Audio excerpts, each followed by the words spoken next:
You don't need more leads. You're just wasting the ones that you already paid for. And it's costing you more than you think. I hear this all the time from business owners. We sit down and we have a conversation and they say, Doug, I need more leads. I need more leads. I need more leads.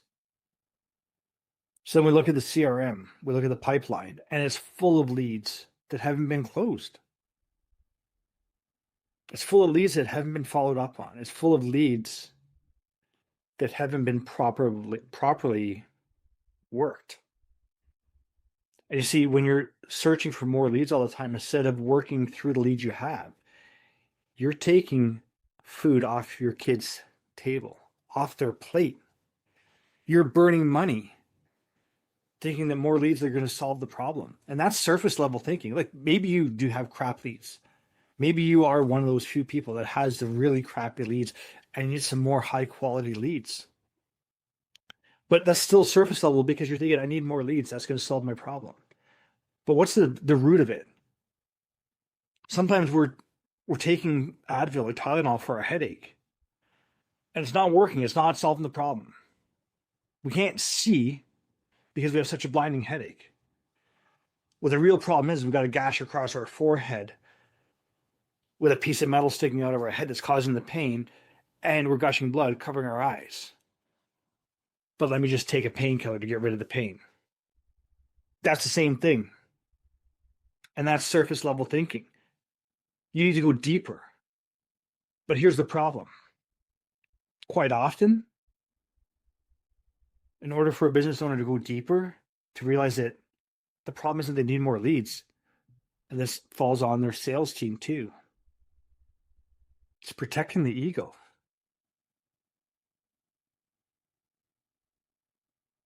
It could be the owner's ego being protected because he's brought in these leads and hasn't built a proper system.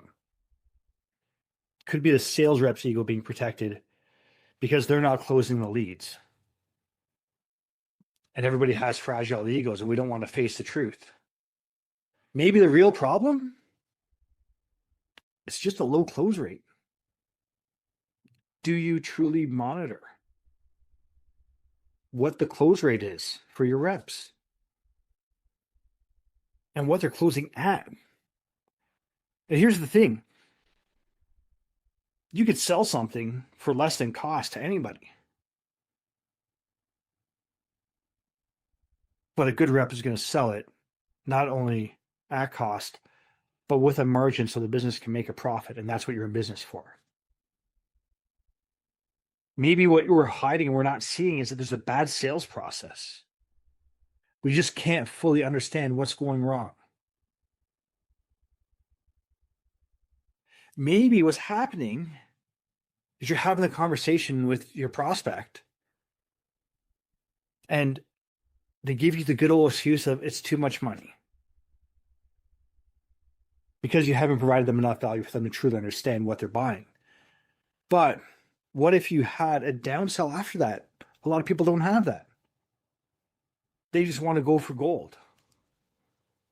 They just want to sell that brand new Cadillac fully loaded. Meanwhile, the person maybe has a budget for a Tahoe. Could be that there's no real structure in the whole process. And that comes, people say crap flows downhill. Well, guess what? The reality is, in true leadership with true ownership, it actually goes uphill. Because when you don't have a structure, it's not the sales rep's fault.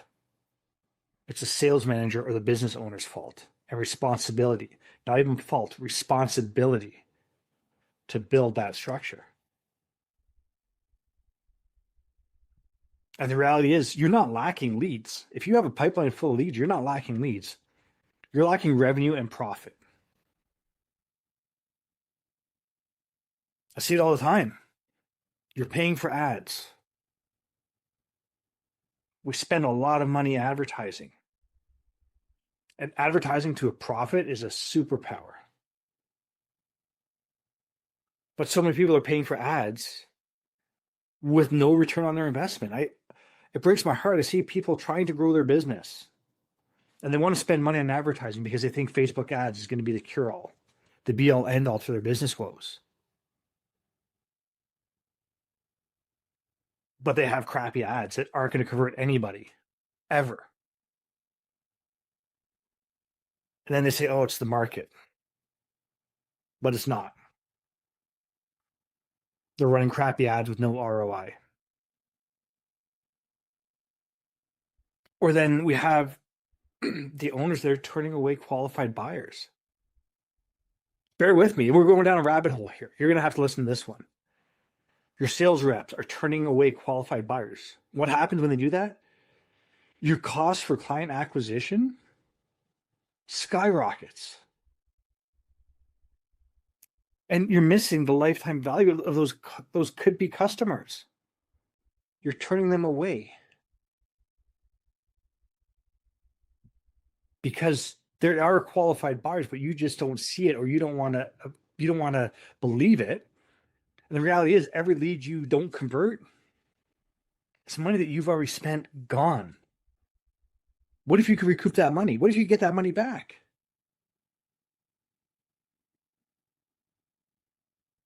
I know a guy that's working outside of Fort Myers. He says to me, he's like, Doug, I got a $2,500 minimum. I don't touch anything below 2,500. Okay.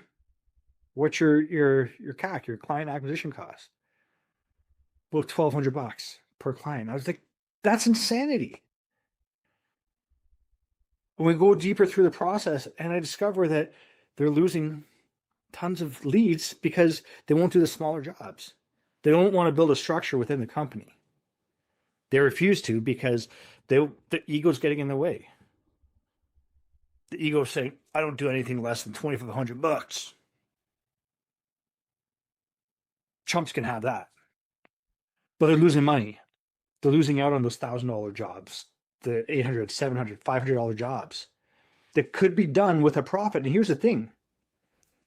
When you do those smaller jobs, what you've just done is build some trust. You now have somebody that has paid you. And the reality is, when somebody pays you once, they're more likely, I think it's about 66% more likely to buy from you again. What happens when you start doing these small jobs? Sure, you're not making a big profit. Maybe you make $100 off it instead of $500. But you're still making a profit. Those small jobs add up. And you think, oh, well, I'm taking away this person from doing something else. Well, then you need to look at your whole structure. And there's a whole rabbit hole we could go down. It's something I work with my clients on, where we build the systems and the processes within their company so they can do that. So it doesn't actually cost them anything. They continue on with the bigger jobs while taking on these smaller jobs. And then when you have that person doing that smaller job, there's even more opportunities there. Or what about when you send in your sales rep? Sits down with Mr. and Mrs. Homeowner, Mr. and Mrs. Prospect, and says, this is what we have to offer you. Take it or leave it. Homeowner's like, it's not what I want. Or maybe that homeowner trusts you. They believe in you. And they're ready to spend more money than what you quote them. But you're so busy trying to close the sale that you don't give that option. For maybe they need to buy something at a lower end, or maybe something at an upper end, a higher end. It's a downsell and the upsell. When you give them three options, look, you can buy this Chevy Tahoe LT, you can buy a Chevy High Country Tahoe, or you can buy a Cadillac Escalade. You got three right there, right? Got good, better, best. Never let it rest.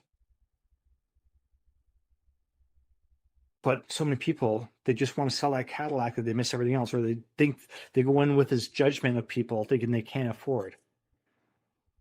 Because that's their own mindset, that's their own financial woes. What if you walk in, you have that lead that says, look, man, I just need something little done here. and you make that offer to them. It's like me with my coaching. I have a full year package. But some people don't want to make that investment. They can't afford to make that investment yet. So we do a smaller investment. Or depending on where they're at, maybe it's an even smaller investment. Or maybe there's a bigger investment they need. But you see, you've got to have that entry offer, that first offer to get them through that door, to get them saying, here's my credit card. Sometimes that means you've got to do a downsell. Instead of a full replacement with the top of the line products, maybe you got to do a partial replacement or just a repair, because that's the door opener. And I'm not going to train you on every step with it. That's something that takes a lot longer to videos. But then you could also have your upsell that goes onto it. Look, when you go to McDonald's or any fast food restaurant, you order a hamburger. What do they say? Do you want fries with that? Do you want to add a drink to make it a combo? Oh, do you want to upsize your combo? Because the customer's already in there. They're already buying from you. And the reality is when they're already saying yes, and you give that option to buy more from you, somewhere around 75% of people are going to buy more from you when they're given that option. But you got to start by building that trust. And when you build that trust, sometimes it's with that low ticket that builds up to that full ticket, which increases the lifetime value of your customers.